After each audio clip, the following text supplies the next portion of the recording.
Assalamualaikum warahmatullahi wabarakatuh. Perkenalkan, nama saya Niko Wadani, NIM 5011-90342. Di sini saya akan membacakan tugas puas saya dari Pak Z Arianto. Soal pertama yaitu, dalam ilmu manajemen terdapat 4 tahap dasar planning. Jelaskan.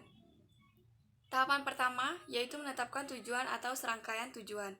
Perencanaan dimulai dengan keputusan-keputusan tentang keinginan atau kebutuhan organisasi atau kelompok kerja. Tanpa rumusan tujuan yang jelas, organisasi akan menggunakan sumber dayanya secara tidak efektif.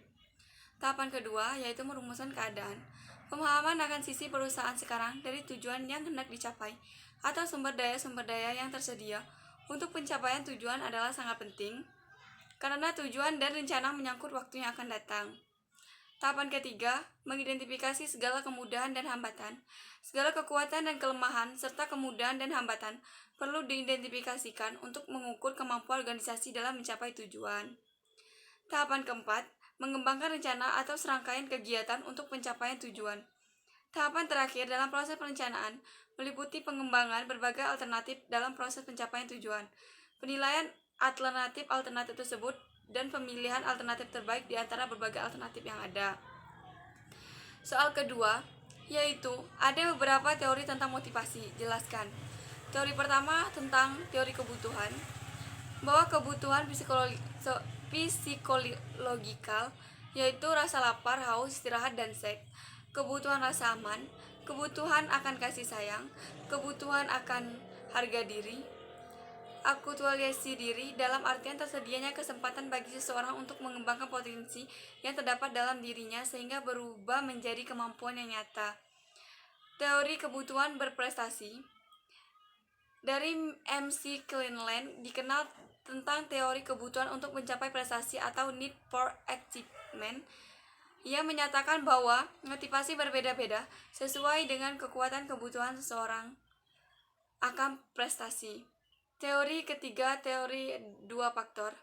Menurut teori ini, yang dimaksud faktor motivasional adalah hal-hal yang mendorong berprestasi yang sifatnya intrinsik, yang berarti bersumber dalam diri seseorang. Sedangkan yang dimaksud dengan faktor higien yaitu pemeliharaan adalah faktor-faktor yang sifatnya ekstrinsik, yang berarti bersumber dari luar diri, yang turut menentukan perilaku seseorang dalam kehidupan seseorang. Soal ketiga yaitu akhir-akhir ini pemerintahan di berbagai negara di dunia termasuk Indonesia sangat disibukkan dengan munculnya pandemi COVID-19 yang telah menimbulkan kerugian dalam segala bidang dan berbagai upaya telah dilakukan dalam rangka menghentikan penularan wabah ini. Jika seandainya saudara adalah seorang kepala pemerintahan di suatu daerah, motivasi apa yang bisa saudara berikan dan sampaikan kepada staf di lingkungan organisasi kerja maupun kepala seluruh masyarakat dalam menghadapi kondisi seperti saat sekarang ini?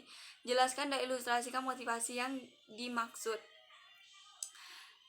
Yaitu kalau menurut saya, maka harus ada upaya gotong royong, sinergi sumber daya, dan strategi dari semua komponen bangsa menghadapi rasa cemas yang dirasakan masyarakat internasional dan tentu masyarakat di Indonesia ini. Apalagi dari hari ke hari, jumlah kasus positif COVID-19 ini terus meningkat. Catatan ini telah menimbulkan kepanikan dan silang pendapat yang ditimbulkan di luar konteks penanganan virus itu sendiri, bahkan menjadi komoditas politik dan ekonomi. Menurut saya di sini kita harus hilangkan pertikaian, politisasi, dan saling menyinyir seperti saat menghadapi konstentasi politik. Perang melawan virus corona adalah area perjuangan kemanusiaan, bukan area politik maupun ekonomi.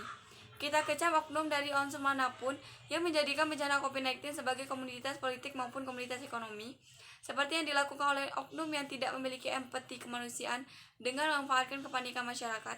Mari belajar dari Cina dan Italia dalam perang melawan COVID-19. Ketika dihantam badai COVID-19, masyarakat Cina saling menguatkan, patuh pada instruksi pihak otoritas dengan mengatakan Wuhan Jiayu, yang artinya Wuhan kamu pasti bisa. Maka kita yaitu harus bilang Indonesia pasti bisa.